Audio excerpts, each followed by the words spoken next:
Salut, c'est Étienne Tremblay de la machine mixée. Vous savez les amis, moi ma philosophie c'est vraiment faites de la musique avec ce que vous avez. C'est pas le matériel qui va faire que vous allez faire une meilleure chanson, mais il y a certaines pièces d'équipement pour lesquelles moi je pense que ça vaut vraiment la peine d'acheter tout de suite ce qui se fait de mieux. Et c'est ce qu'on va voir aujourd'hui. Je vais vous montrer 5 pièces d'équipement pour lesquelles ça vaut vraiment la peine d'acheter ce qu'il y a de meilleur. La première pièce d'équipement, ça va être le DI.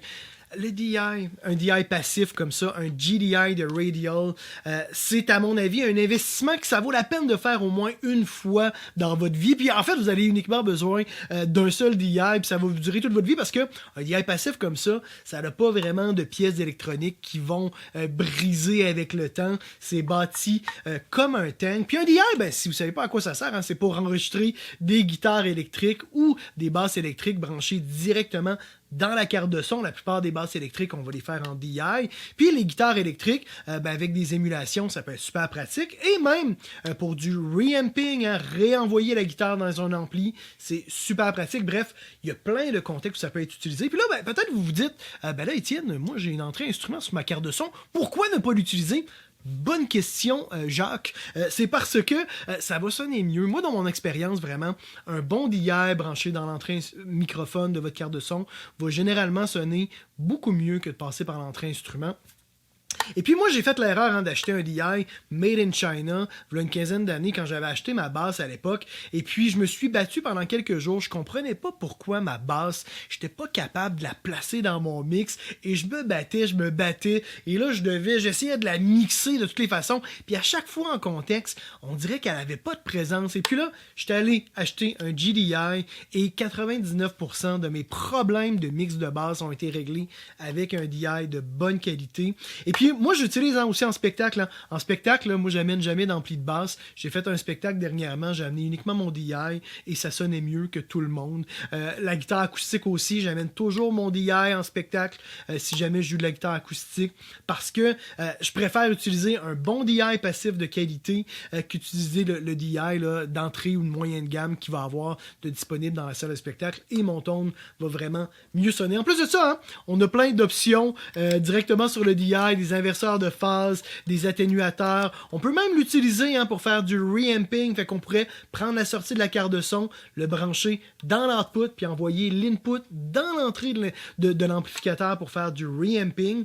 Fait que ça, c'est bien pratique. Puis on a aussi un petit splitter, si on parle ici du GDI, où que là, on peut envoyer la guitare dans l'amplificateur et l'envoyer dry directement dans la carte de son. Fait que ça vaut la peine.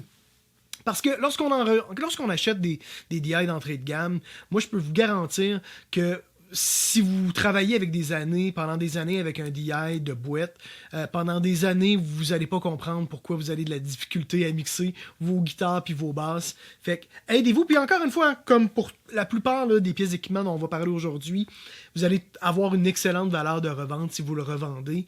Ce qui est beaucoup moins le cas pour du matériel d'entrée de gamme, on a une dévaluation qui est beaucoup plus importante. Mais avec du bon matériel, on perd beaucoup moins de valeur. Fait que vous n'allez pas vraiment perdre beaucoup de votre investissement si jamais vous vous rendez compte que c'est pas pour vous. Voilà pour ce qui est du DI.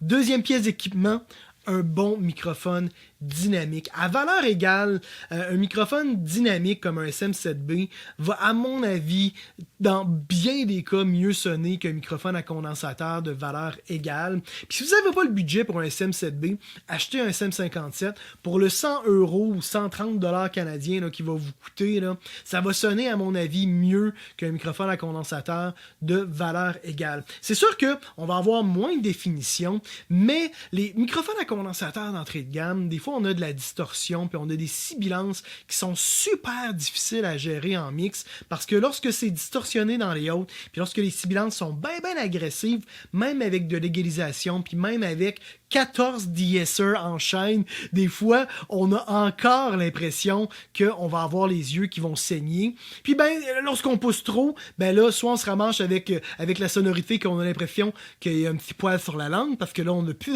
de F, ou on perd beaucoup trop de dimensions dimension, de profondeur, de définition. Fait que allez-y avec un bon microphone à dynamique. C'est sûr que le SM7B, c'est vraiment un bon investissement. Surtout si en plus, là, vous débutez puis vous n'avez pas nécessairement un traitement acoustique adéquat dans votre environnement. Le microphone dynamique SM7B va beaucoup moins ramasser, si vous voulez, la mauvaise acoustique de votre environnement. Fait que ça vaut vraiment la peine. Puis vous allez encore une fois l'avoir pour toute la vie. Et aussi, ça a une bien meilleure valeur de revente que du matériel, que des micros à condensateur de valeur égale. Puis comme je vous dis, si vous n'avez pas les moyens pour ça, achetez un SM58, puis vous allez vraiment avoir plus de plaisir, à mon avis, puis ça va être plus facile à mixer qu'avec des microphones à condensateur super cheap, là. Troisième pièce d'équipement qui est vraiment pas sexy, mais pour lequel moi, j'ai fait l'erreur à maintes reprises là, d'acheter du matériel d'entrée de gamme, c'est les supports à microphone. Là, j'ai ici un K&M fait en métal argent avec la petite barre ici, vous voyez, pour le serrer. C'est vraiment le modèle que moi, je vous recommande. Puis ça coûte une blinde, ça fait chier à acheter parce que il y en a des supports à micro qui vont être le tiers du prix. Et oui, je vous entends, je vous comprends, ça va pas faire que votre prise de son va mieux sonner, votre support à microphone, mais je peux vous garantir que vous allez jamais le regretter d'avoir un bon support à microphone et je peux vous garantir que vous allez vous faire chier avec des supports d'entrée de gamme parce que les supports d'entrée de gamme après 3 ans, il y a une pièce qui casse. C'est inévitable, il y a une pièce qui pète, de 1. De 2, vous faites une prise d'instrument, le microphone descend lentement. Et c'est doublement frustrant lorsque vous êtes seul à faire la prise de son, puis que vous êtes là, comme ça, là, avec votre micro, puis que vous essayez de le faire tenir, et puis là, vous êtes à bout de bras, puis vous le serrez, puis il continue encore une fois là, à piquer du nez. Ça m'est arrivé souvent. J'ai souvent sué ma vie à essayer de faire tenir mon support à micro. Fait que ne faites pas cette erreur-là. Puis je sais, c'est tannant. C'est tannant parce que ça coûte une blinde, un support comme ça. On est dans les 100$. Je sais pas, là, en Europe, chez Thomann, c'est combien, mais on est probablement pas loin là, d'un 80€, certainement, pour un bon pied, un bon support, mais ça va vous durer toute votre vie. Achetez-en au moins un de bonne qualité pour au moins voir la différence avec celui que vous allez payer comme 20 balles, là, puis que vous allez comprendre pourquoi ça vaut 20 balles.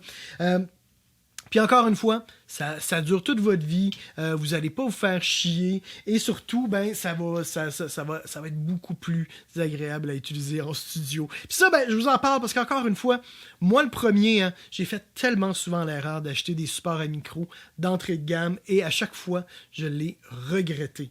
Quatrième pièce, des écouteurs. Et puis là, je ne vous parle pas des écouteurs haut de gamme, parce que là, je vous parlais là, d'acheter ce qu'il y a de meilleur. On ne peut pas parler là, d'une paire là, à 500 balles là, ou à 300$. Là, même. Là, je parle ici là, de des paires vraiment décentes comme des MDR 7506 qui sont pas si dispendieux que ça. Ça vaut vraiment la peine de ne pas acheter, par contre, de ne pas acheter vraiment l'entrée de gamme parce que d'un, les entrées de gamme, souvent, les écouteurs eux-mêmes vont squeaker. Vous allez les entendre lorsque vous allez faire une prise de son de voix. De 2, le retour va être beaucoup moins bon. Vous allez avoir beaucoup moins l'heure juste sur la prise de son que vous êtes en train de faire.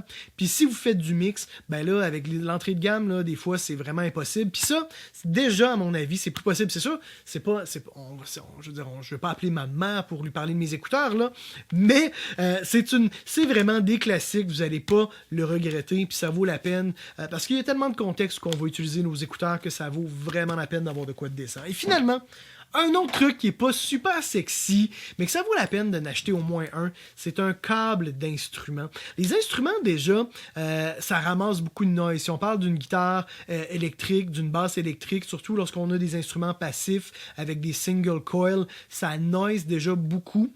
Et puis le câble, si on a des câbles bas de gamme, on a encore plus de noise. Les câbles haut de gamme vont avoir tendance à être beaucoup moins noisy. Fait que vous allez beaucoup moins faire chier durant le mix. Ça va sonner mieux. Puis encore une fois, c'est un truc, là, vous achetez un câble de 6 pieds, 10 pieds, vous allez en acheter une fois dans votre vie. Si vous faites attention, utilisez pas ce câble-là, évidemment, en spectacle ou si vous jammez avec des amis qui sont un peu en boisson. Non, on fait pas ça. On le garde pour le studio, on y fait attention, puis ça va vraiment durer toute votre vie. Vous n'allez pas le regretter. En plus, celui-ci, c'est un Mogami. Puis il y a, je sais pas si on va le voir là, il y a une petite switch ici là, qui est vraiment, puis là, il veut pas zoomer là, mais il veut pas focuser dessus, mais il y a une petite switch qui fait que lorsqu'on le connecte puis on le déconnecte, ça ne fait pas de ploc, même si je suis branché dans le système de son, les haut-parleurs sont ouverts. Si je branche et je débranche, ça ne fait pas de poc. Fait que ça, c'est une petite affaire un peu encore plus magique. Puis je vous en parle parce qu'encore une fois, il y a vraiment, autant pour les câbles que pour les supports à micro, il y a quand même des grosses différences de prix entre de l'entrée de gamme puis du matériel de qualité. Puis des fois, on se demande, est-ce que vraiment ça vaut la peine? Puis moi, je vous garantis, oui, achetez-en au moins un. Si vous faites des guitares branchées direct, des basses branchées direct, achetez-vous un câble de bonne qualité de 6 à 10 pieds maximum, puis ça va vous durer toute votre vie, puis toutes vos prises vont sonner beaucoup mieux, vont avoir beaucoup moins de noise, vont être plus faciles à mixer. Et voilà, les amis. Fait que c'est tout pour aujourd'hui. Moi, je serais curieux de savoir quelle pièce d'équipement d'entrée de gamme que vous avez acheté, que vous avez amèrement regretté. Écrivez-moi ça dans les commentaires. Je vais certainement trouver ça très intéressant et c'est certainement très drôle. Mettez un petit pouce bleu, abonnez-vous à ma chaîne YouTube. Et dans tous les cas, les amis, on se retrouve la semaine prochaine. C'est Étienne Tremblay pour La Machine à Mixer.